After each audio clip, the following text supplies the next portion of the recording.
Buenas tardes. Bueno, empezamos de nuevo, retomamos las ponencias. Y en esta ocasión tenemos a Iñaki Carmona. Bueno, como os he comentado al principio, pues en primer estado él va a ser uno de los guías que estará el domingo en las rutas de la Oca de Toledo. Y él ha titulado la suya, Toledo, esoterismo en las tres culturas. Si aún no os habéis apuntado o bien a esta ruta o bien a la que hacen Daniel Gómez Aragonés y Gonzalo Rodríguez, hablad con Elena, que es la persona que está en la lista de la puerta, y os apuntáis a una de las dos rutas para el domingo. ¿Vale? Muy bien, pues bueno, Iñaki Carmona es un escritor especializado tanto en simbología como en masonería y en filosofía de la historia, y a lo largo de los años ha ofrecido su perspectiva única en conferencias y publicaciones. Ha tenido numerosas colaboraciones y en medios audiovisuales y escritos, y su trabajo ha influido en el entendimiento de la cultura y en el patrimonio en España. Como presidente de Talmud Sefarad en Toledo, se dedica a la preservación y promoción de la cultura sefaradí, habiendo recibido, gracias a ello, la medalla de las 4 sinagogas. Es socio de honor de diferentes asociaciones enfocadas en la puesta en valor de la cultura y el patrimonio. Y además es actualmente el vicepresidente de la Sociedad Española para la Conservación del Patrimonio Cultural. Así que ha llegado el momento, Iñaki, de que te vuelva a palabra. Espero que estén listos para descubrir que en esta ciudad, Toledo, el destino no es solo cuestión de suerte, sino de algo mucho más cósmico. Toledo y la Cábala, un destino predeterminado. Gracias.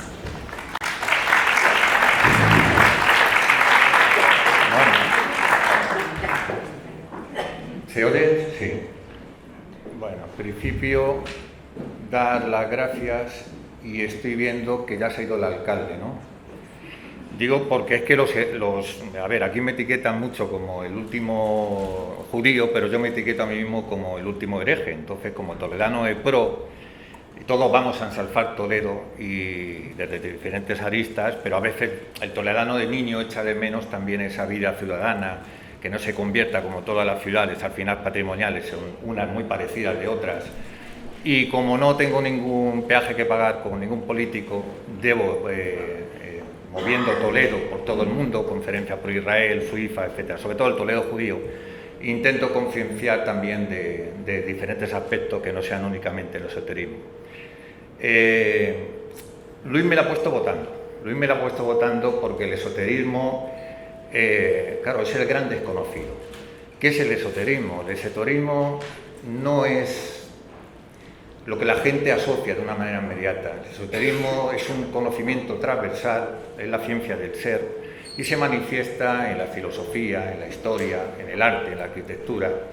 Hoy veremos ejemplos, entonces es muy difícil de acotar y de definir el esoterismo. Aquí tengo, por ejemplo, he traído como un guiño de mis mis periplos, una bola que me la dieron en el matrimonio Ivonne Tray de México, de unas materializaciones que hizo un medium, las hizo a propósito para mí, un mensaje que mandaba el más allá, tiene que ver con la cultura judía y con el destino. Aquí tengo un esvoto, que es un hombre pájaro, un esvoto íbero, que también tiene que ver con digamos, lo que es el espíritu y de lo que vamos a venir a hablar hoy. Aquí tengo un Usabi, que es una figura auténtica, ritualizada del antiguo Egipto, que servía para abrir los caminos en el otro mundo. Y con esto, ¿qué quiero decir? Que no voy a hablar de la cábala mágica, y que todos los sistemas filosóficos esotéricos se interpenetran unos con otros, y al final hay una tal mistificación que me la ha puesto votando muy bien Luis de nuevo, porque me dijo, oye, ¿te atreves a hacer la ruta? Digo, sí, Luis, yo hago la ruta siguiendo y respetando el periplo de la Oca y la filosofía de la Oca, que es un libro, pero desmitificando muchísimo. El esoterismo es muy reciente como sustantivo, es de hace 4 días. Como adjetivo, luego se pierde en el siglo II, siglo III, pero ni siquiera define a lo que es la ciencia del ser. Es un concepto integral del conocimiento, ¿no? Y a mí lo que me sabe fatal es que hay una imperofobia que también está en el esoterismo. Y lo explico. En la escuela francesa de altos estudios, en todos los sitios ya están grandes y doctos hombres hablando de lo que es el esoterismo y dejan a España como residualmente, cuando aquí fue el laboratorio de creencias que se dio a conocer y es posible la occidentalidad por el milagro que no solamente fue en Toledo, pero principalmente en Toledo, que fue la Escuela de Traductores. Y digo esto porque para retrotraerte y comprender el esoterismo, que es una cosa tan difícil, tienes que irte no solamente al siglo II, siglo III, el hermetismo. Allí convivían los neoplatónicos, los filósofos herméticos, los gnósticos, el cristianismo incipiente, los judíos. Y había tal trasvase de conocimiento, los propios primeros cristianos, Clemente de Alejandría, etcétera, pues se contaminaban ¿de qué? De los cultos a Isis. Luego las legiones romanas traían también mucho, tenía que ver con los cultos, las religiones mistéricas. O sea, había tal mistificación que la naturaleza del símbolo se ha perdido. Y no hay una analogía, un león no es el sol, ni la fuerza, eso es una analogía muy sencilla.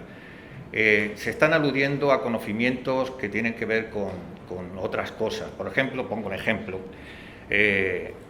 Aquí no existe ya ni siquiera, cuando digo que también hay que conocerlo de la historia, la filosofía, el esoterismo también hay que conocerlo desde la iniciación, desde ese despertar que supone la iniciación.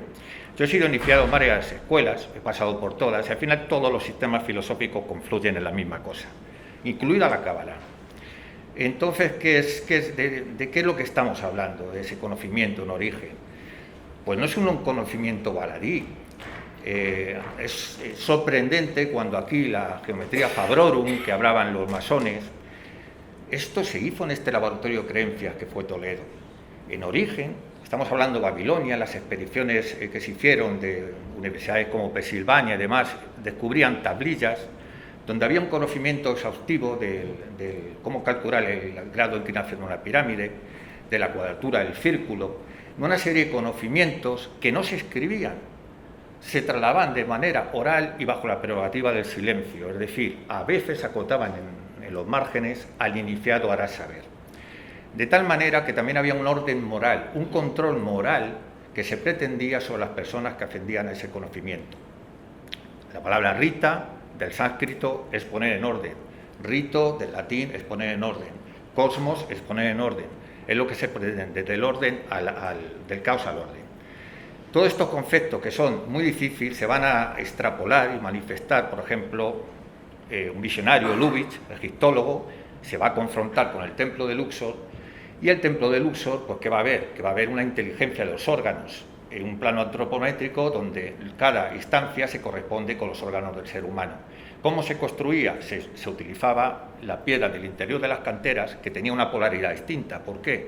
Porque la ionización negativa produce un efecto en el timo, produce un efecto en el cuerpo humano que ellos conocían. En el mundo egipcio, las casas de la vida no solamente eran templos, los pastoforos sacaban 6 libros de medicina y astromedicina también, medicina relacionada con los astros, con la botánica. Había un conocimiento exhaustivo de los órganos y la inteligencia de los órganos. Por ejemplo, la parte principal de la cabeza se relaciona con un niño, el cráneo de un niño que está en la pubertad, en un momento también que tiene que ver con la nutrición, que es tan importante, la nutrición, la respiración, el ciclo de Krebs, que se llama. Es decir, nada, no solamente es una arquitectura, es una representación del organismo universal. Y esto, tiempo reciente, un musicólogo, Marius Schneider, se va a ir al monasterio de San Cugat, y en lo que son los animales símbolos que vienen reflejados va a sacar un himno que se llama Liste Confesor, es decir, había una relación del simbolismo con la música y con todo lo demás, o sea, nada era independiente. Por eso las analogías sencillas del símbolo son una cosa que en el esoterismo son insuficientes. Y sobre todo el esoterismo que nos han contado. Si van a la ruta van a ver que el grial, o que por ejemplo ha dicho Paco, lo del tema de los mitos cristianos o los objetos de poder cristiano, pues es como una casa cuando pintas la pared. Si vas rascando te vas encontrando distintas capas, y ni más ni menos, que luego lo veremos. Intento ir rápido por por el tiempo, en la propia, por ejemplo, corazón de la Catedral de Toledo, hay más misterios que en la sinagoga, misterios judíos que en la sinagoga, por ejemplo, de Santa María la Blanca. Decir también que, por ejemplo, nada es por casualidad. Y antes de hablar de Kabbalah y todas estas cosas, yo lo digo por la ruta, si les invito, van a hablar, les voy a dar a conocer que, por ejemplo, los templarios, o todos estos mitos templarios que hemos hablado hoy, o se han referido hoy, son una cosa que tiene que ver con el siglo XVIII, con una masonería y un contexto político-religioso, que realmente no hay tantos mitos templarios, de eso hablaremos, que el Grial alude a otra cosa que está desde Dante hasta los grandes textos de la antigüedad y que se manifiesta ¿dónde? En el corazón de la Catedral de Toledo, y lo explicaremos mañana. Decir también que ahora sí, vamos a entrar en Kabbalah. Y yo les voy a pedir, yo cuando hablo de Kabbalah, les voy a pedir, y vamos a entrar en Shabbat cuando caiga la estrella, antes de hacer una bendición para todos ustedes, quiero decirles que el sefardí, sí, me han dado la medalla desde la comunidad judía sefardí, en Estados Unidos la comunidad sefardí, en fin, yo me siento con una responsabilidad y una gran carga en relación al mundo sefardí. El mundo sefardí es gran desconocido incluso por el propio mundo judío. Me enfada cuando el otro día en una película, en una serie, que además tiene capital judío y productores judíos, es que los españoles nos dan por todos los lados, por todos. Y ahora se ha impuesto el elemento askenazi. ¿Por qué? Porque el 90% de los sefardíes desaparecieron con el Holocausto. El 90%. Asimilaron al título sefardí a pueblos que no eran sefardíes, no eran originarios de la península. Eran mustarabín, que eran magrebín, eran bucharín, o sea, que vivían en el Yemen, que habían convivido en un mismo espacio geográfico, pero no son sefardíes. Sefardí aportaron muchísimo a la cultura universal, muchísimo, y lo hicieron principalmente en Toledo, por eso he dicho, ya voy a intentar razonar lo que es una ciudad predestinada. Ellos la vara de Judá, en muchos textos, ellos decían, incluso el nombre de Toledo, Toldot, Toledo, linajes, el Tirtul, generaciones, ellos la asociaban muchísimo a su espíritu aristocrático, venían de las tribus de Benjamín y Judá, del segundo, tercer templo, y encontraron en Toledo su razón de ser. De hecho, el primer, y esto muy desconocido, el primer estatuto de limpieza no es el que se hace contra los judíos, sino precisamente dentro de las comunidades sefardíes, cuando en Barcelona hay un documento, si te querías casar, desde 1300, donde los viejos de la comunidad tenían que acreditar que era sefardí puro, porque ellos cuidaban mucho, con mucho celo, esa pertenencia aristocrática a las tribus de Benjamín y Judá. De hecho, firmaban de una manera muy peculiar, que muy poca gente lo sabe, que es sefardí taor, o sea, tenían una firma especial. Eran como una especie de comunidad muy cerrada. Incluso cuando se van, después de la expulsión, van a seguir manteniendo no solamente la cultura española o hispana o de la península, sino que también van a mantener el derecho, que lo hace Benviste, un rabino. O sea, el derecho rabino es muy conocido, pero no hay especialistas en derecho judío que es paralelo a él. O sea, tiene una gran importancia. La ética, la filosofía, va a ser lo que a través de los conversos, Tomás Luis de Victoria, además, va a dar lugar a algo que se llama el derecho de gentes de la Escuela de Salamanca. Eso tiene que ver con el ideario, la filosofía y la ética judía.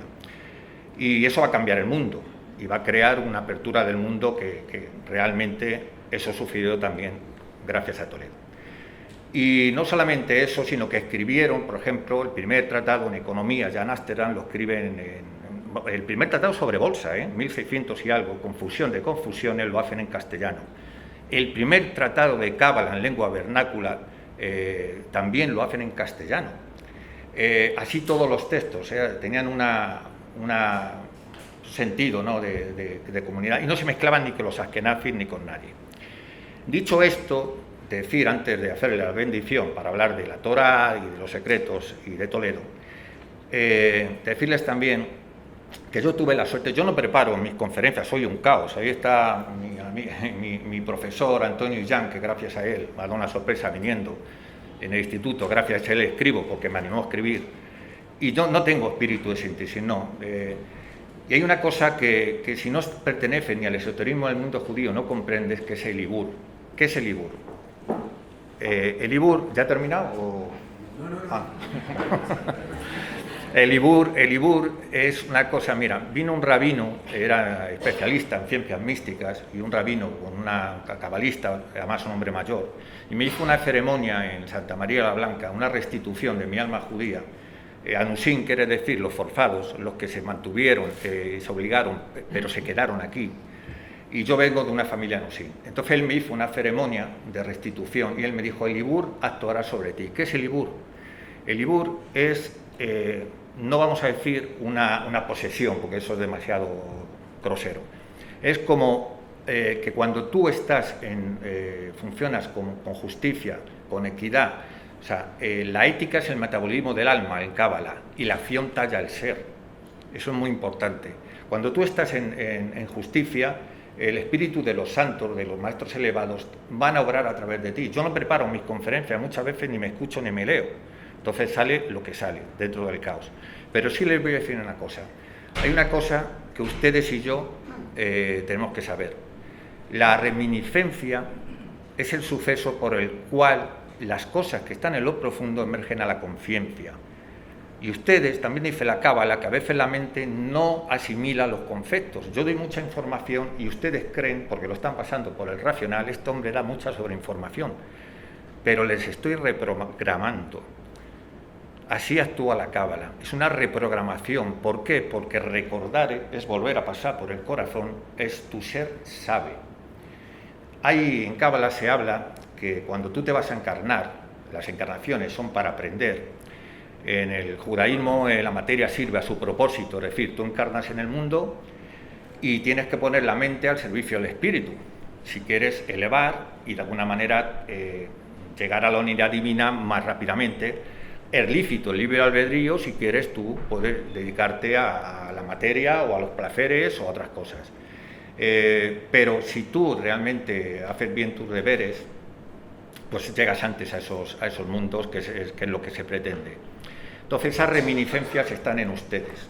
Esa reminiscencia, aunque no lo crean, esa información ya la tenían, porque en el momento de encarnar viene un ángel y en la nariz, que además en hebreo es un nombre de Dios, le dan un golpe aquí debajo de la nariz, que es un signo astral además, y se les olvida. Les han dicho, cuidado, manteniendo el libre albedrío, pero les han dicho las personas con que van a coincidir en la vida, a grandes rasgos lo que va a ser su vida. Por eso unos y otros se reconocen o nos reconocemos cuando estamos en un mismo espacio a veces, ¿no? Y claro, eso no solamente, ¿no? Está Luis por aquí. Luis es muy importante. Luis en mi vida ha aparecido como, a lo mejor me emociono, como una bendición,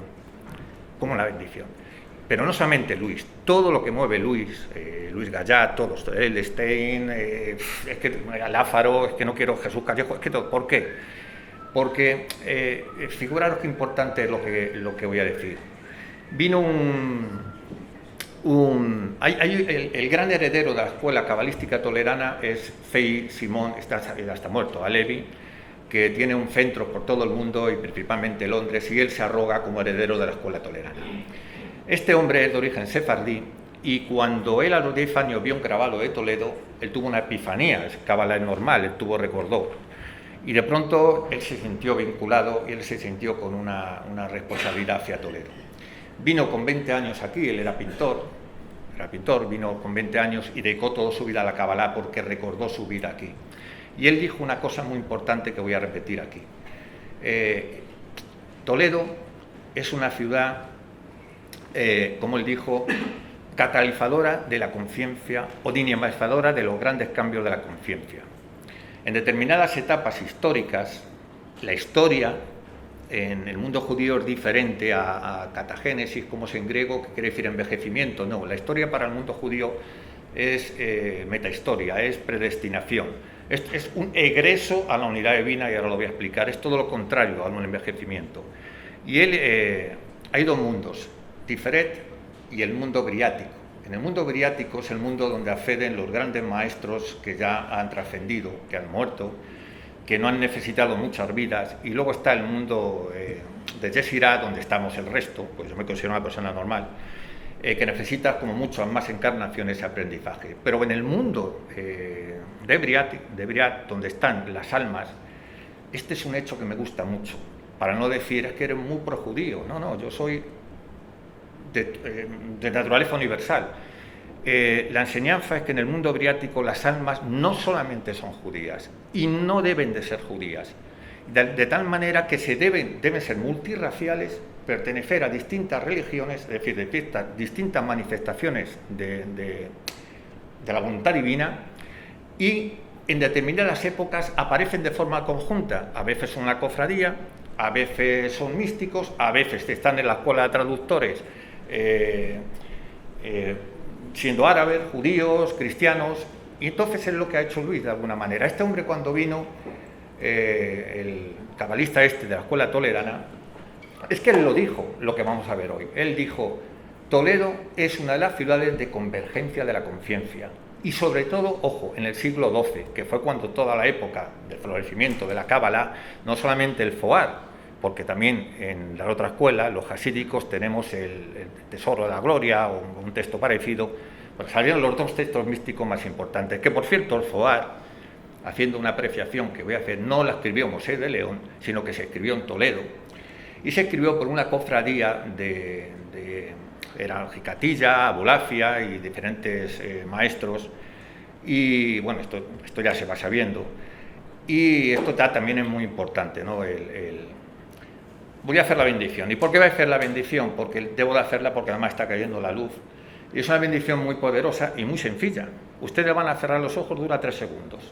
Pero es una de las grandes bendiciones y en Shabbat multiplica su importancia. Si cierran los ojos, yo les dirijo, ustedes repitan para sí simplemente las palabras que voy a decir. Cierren los ojos y digan sobre sí: Mijael a la derecha,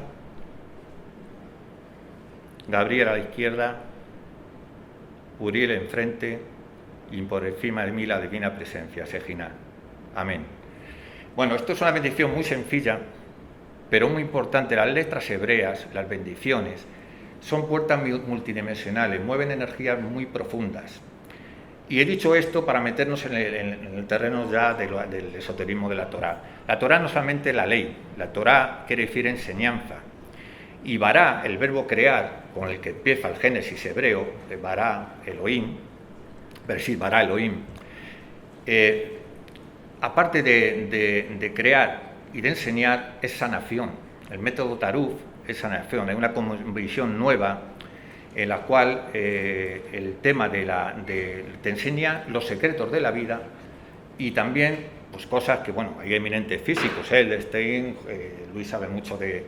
Entonces, se ha evidenciado, bueno, primero, ¿por qué he dicho esto de la bendición sobre los ángeles? Porque el Adán, que es la representación, ¿no?, del hombre que es expulsado cuando comen el fruto prohibido y demás, cuando les expulsan, para que no vuelvan a pasar al paraíso, ponen un ángel en el oriente, 2 ángeles con unas espadas como de fuego que giran sobre sí, que tiene que ver con que hay determinadas energías que protegen de que no sean accesibles a los espíritus profanos, separa el terreno profano de lo sagrado.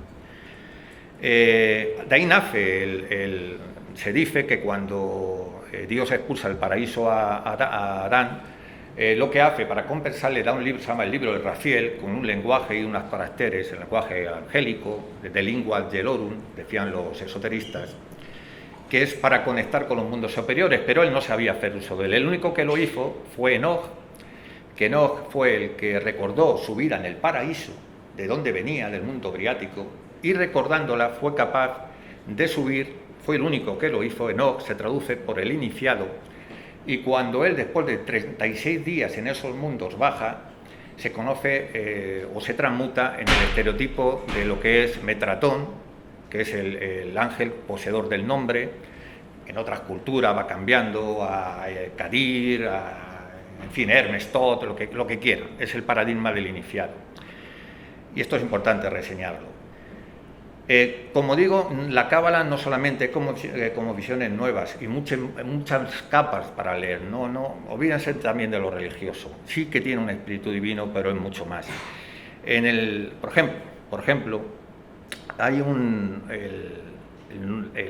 el capítulo 1 y 2, que es muy controvertido, porque dice Batrilla Elohim a Adán. Y en el 2 dice, más o menos, Vallifer, Elohim, es decir, en uno dice crea y en otro dice forma. Y eso sustancialmente cambia todo el cuento, ¿no? Los sesos de Manado, los cabalistas. Pues eso tiene que ver, y ahora te vienen los nuevos cabalistas con una cosmovisión distinta y te hablan de que tiene que ver con la teoría de la embriología moderna.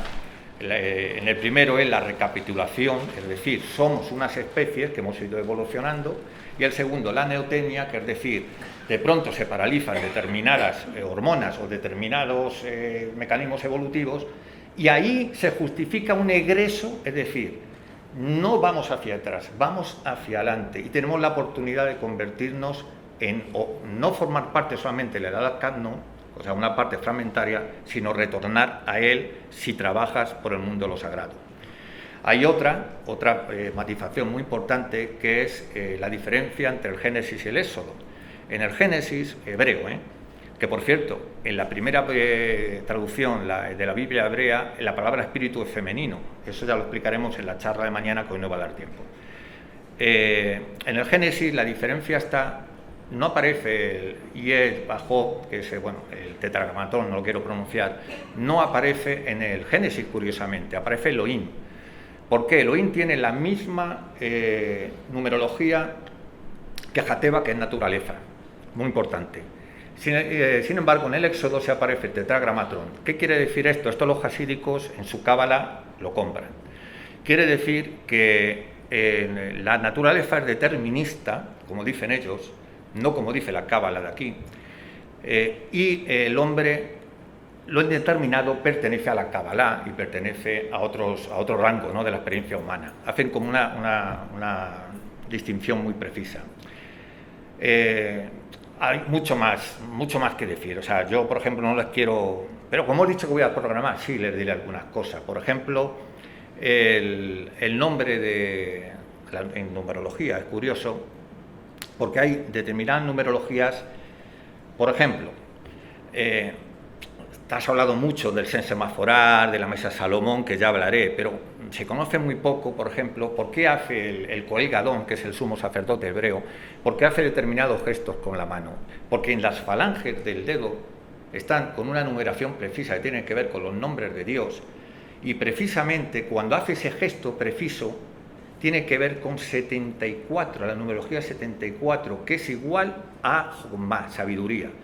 Con sabiduría Dios formó el mundo, está recreando la fórmula de creación del mundo. Esa es la metafórmula del sensemaforas. O sea, no solamente es la pronunciación, el sonido, y esto es muy importante lo del sonido, porque, bueno, ya en la astrofísica moderna, pido perdón a los que saben, más o menos, ¿no?, dentro de lo que son los campos vibratorios, pues hay, en fin, una ionización, en fin, ¿no?, unos gases o pregases, bueno, pero ahí sí que hay como unos estampidos sónicos que en forma de espiral, que son los que forman las estrellas. Es la misma visión de todas las cosmogonías. Es decir, es curioso, todas describen eso con el sonido y con todo, porque el sonido y todo lo que es el ser humano está en relación proporciona al ritmo, con lo cual también se puede traducir al sonido.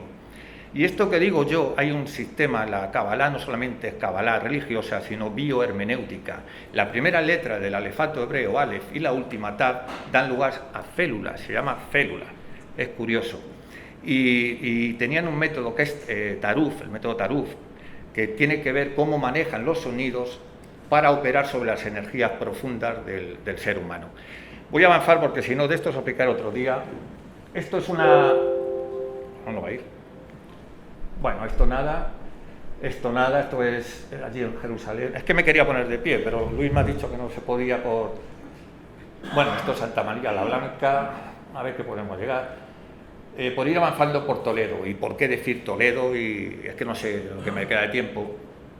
Esto es el instituto donde aparecieron en el Cerro de la Horca. Yo en mi casa, la programación en el barrio Valdivias, por el tipo de enterramiento, el Lucillo también, seguramente es judío.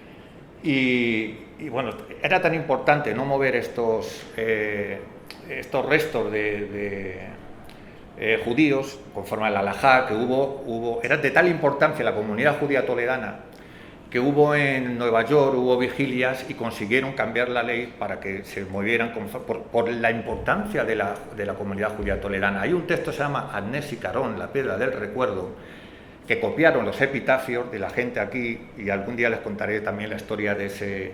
Pero una cosa importante que me ha venido a la cabeza, como no llevo estructura, estoy viendo a Luis Gallá, estuve en su casa, pintó la mesa de Salomón, y él no ha pintado la mesa de Salomón, lo ha pintado él, pero es un hombre inspirado. Es un hombre inspirado porque he visto varias cosas en tu libro cuando estuve en tu casa, y las he visto otra vez aquí. Estamos hablando del orden, y por venir un símbolo que es muy importante, tú pusiste el alfa y el omega. El alfa y el omega casi no quieren decir nada en griego, no tiene una traducción a lo que quería decir la cábala judía. Es el principio y el fin, en fin, es una cristianización. Pero tiene que ver muchísimo con dos letras, Aleph, la última, que es Tav, y la en medio, que es Bab, y la numerología, que son 407, es 11. Ese es el gran secreto, otro gran secreto de la creación. El 11 es uno, la unidad, el Aleph, que es la unidad que reposa en sí mismo, y el Bet es el paso a la diferenciación del Aleph. Y esa es y tú pusiste el alfa y el omega, que es un elemento clave para comprender la naturaleza del secreto judío. Pero luego haces uso de un símbolo que es la abeja. Y ahí me dejaste loco, porque la abeja lo es todo, incluso cristianizado el Apis Mater. La Virgen María, no contaré porque me han dicho que no lo cuente, de un cuadro que está en la Catedral de Toledo, lo contaré en la ruta, que más en Petit Comité, que tiene que ver con esa Apis Mater relacionada con la Virgen. La abeja es el orden. La abeja, esa forma hexagonal, es la geometría que hemos hablado que forma parte de nosotros, de la vida, es la que justifica la vida. Y es más, o sea, Melisa, por ejemplo, que la sacerdotisa de Demeter, cuando a los iniciados, bueno, Melisa no rompe el secreto y entonces Demeter la compensa con el don de la profecía, los iniciados de Mitra en el antiguo Egipto. La abeja está por todo el esoterismo. ¿Por qué? Por su forma geométrica, porque esconde el gran secreto de la creación, y figura otra cosa igual. El hexágono, que es la geometría que produce la abeja, por eso se decía que ser iniciado es ser un ser dulce y reconstituyente para los demás, porque tomas una conciencia distinta. Y en el cristianismo, en el primero, les daban melicatrón, leche y miel, inspirados también en esto. Pero en el antiguo Egipto, fijaos qué importante, la abeja es el hexágono, se dice Mesusé en hebreo. Mesusé tiene dos cosas muy importantes. Moso, que es el nombre de Moisés, Moisés es el nombre que habían recibido el bautismo iniciático. Y de alguna manera también tiene que ver con el número 6, que es la cifra que en el Génesis aparece el hombre, o la creación del hombre. Pero también tiene que ver con algo que es el cruce de la pirámide exterior con el de la pirámide interior, que eso es lo que es un hexágono. Que eso en el antiguo Egipto, debajo, existía una sala hipóstila donde se iniciaban los misterios precisamente de la vida y de la muerte. O sea, la abeja es un elemento simbólico de una naturaleza que es quizás la más descriptiva del secreto de la creación. Luego, por decir también, la Kabbalah, todos los sistemas filosóficos se influyen. Y esto se lo digo muchas veces a un judío y se lo razono desde el punto de vista, o sea, nada es independiente. Por ejemplo, si se dan cuenta, la Torá es un pergamino y tiene que ver con lo que es el papiro. En Egipto, la palabra papiro, que es Ab, es Amón, alude a Amón, que es el nombre prohibido, como el Sensemáforas, y la otra inicial es alfabeto, creador del alfabeto, o sea, nada nuevo bajo el sol. Digo, por darle una serie de... Bueno, esto no me gusta hablar de ello, porque son los sanbenitos que se conservan solamente en Tui, en el Museo Diocesano. Esto es el único que existe en el mundo, el único... cuando se quemaban efigie y no encontraban a la persona y se quemaba, este es el único muñeco que se conserva. Bueno, esta sí, importante. Esto es hay una pequeña Alcaná en Toledo, una pequeña judería que está sobre la calle Trinidad. Mañana iremos, o pasado, les explicaré la importancia de esa. Porque aquí en Toledo no solamente, o sea, que la Kabbalah tuvo una importancia radical y me va a comer el tiempo. Nakawa era un gran cabalista, fue el primer texto del Foar, se escribe en arameo y él lo escribe en hebreo, no, en arameo, perdón, y él es el que lo populariza en hebreo, fue un toledano, cabalista toledano. Han oído ustedes lo de antes, lo del espíritu, ¿no? Hay una ceremonia, esto es el Pozo de los Deseos, que lo visitaremos, ya le he pedido permiso a Jesús, amigo de Luis y de mí, y mío. Y en esta mi vez muy especial, es un lugar muy especial, pero hasta Jesús desconocía que hay un rito iniciático muy potente, que es que el nombre en Isaías 29:3, que el nombre de Dios está sobre las aguas. Y eso quiere decir que se metía el rabino cabalista con su alumno y con los pies hundidos en el agua le hacía la transmisión del secreto. Y posiblemente, yo quiero pensar que ese es un lugar, bueno, no voy a poner la psicofonía que hay. Cuando digo psicofonía no me gusta porque yo, como digo, es la degeneración de algo más profundo que está en los grandes textos antiguos, en las Keplio, etcétera, etcétera, las propiedades del sonido. Y la gente tiene una confusión total entre lo fenoménico, el fenomenológico, que es la parapsicología, y lo que es lo trascendente espiritual, que es las propiedades del sonido. Entonces, yo ahí también tendría que hacer muchas precisiones. No sé si se puede poner, si le das aquí...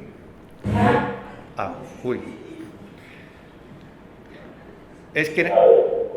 Bueno, dejamos ahí. Esto es un Aleph sin cuerpo, esta sí le voy a permitir que lo escuchen.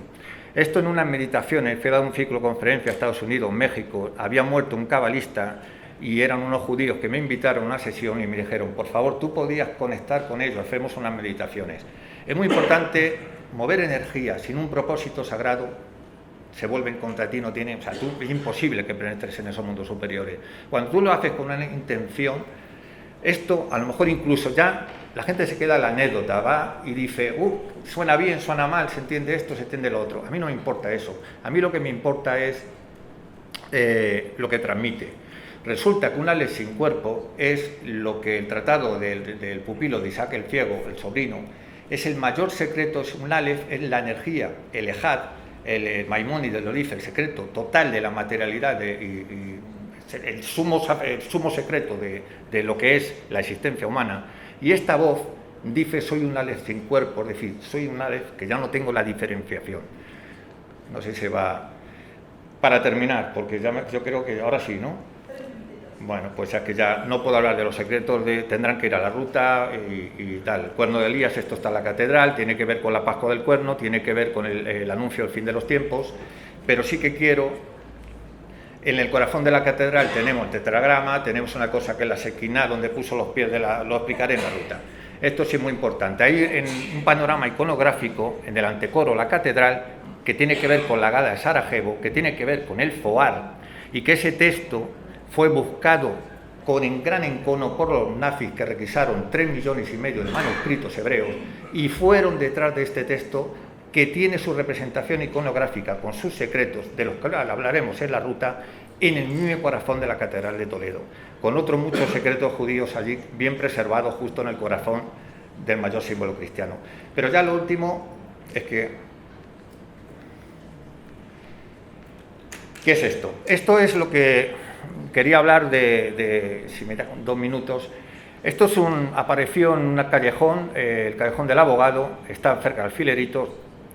Bueno, se hacen unas obras, se pica una tábica, aparece un rollo que se deshace al contacto con el aire, y es un texto cabalístico que si estuviéramos en Estados Unidos ya habían hecho una película de él, porque cumple uno de los preceptos. Viene un joven cabalista, tan joven no se puede penetrar en tan amplio secreto, muere cuando quiere estudiar este texto, lo relaciona con el Sefer Yetzirah, con el 8, que es un tratado que tiene que dejar Vital, que es el tratado...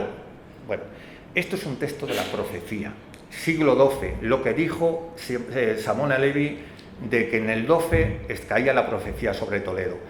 ¿Qué de importante está diciendo esto? ¿No? Está diciendo, yo se lo traduzco, no le voy a traducir todos los símbolos, ya no hay tiempo, lo haré en la ruta, que el pueblo de Israel, en su paso por Toledo, 14, Tom, John, en el Génesis, Toldot, en el único pasaje, en el 14, donde se juntan esas dos palabras, está hablando John, no quiere decir y, sino sentido profético, Toldot, Toledo.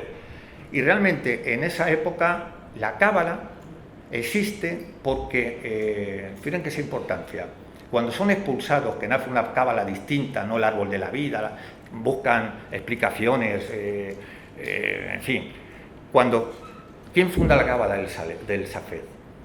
La funda toledanos, Infimbra. Infimbra es el maestro en Egipto del gran cabalista como el Luria, toledano. O sea, este le transmite la cábala toledana.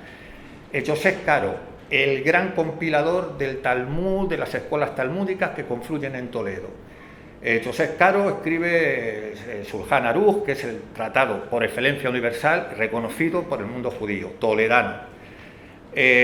Luego tenemos también al Cabez, que es una cábala teosófica, y a un personaje que es muy desconocido, que es el rabino de Maqueda, Beorat.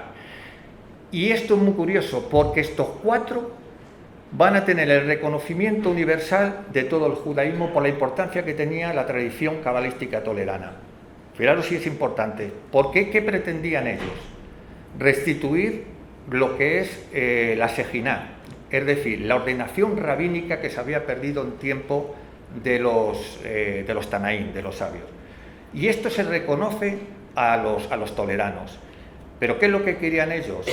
Ellos querían restituir también una cosa que se llamaba, que por eso está en la catedral, muchas alusiones, cuando haces una obra te aparece Moisés, Camino de Elim, o el canto triunfal de Elim, todo relacionado con el esoterismo del Éxodo y demás.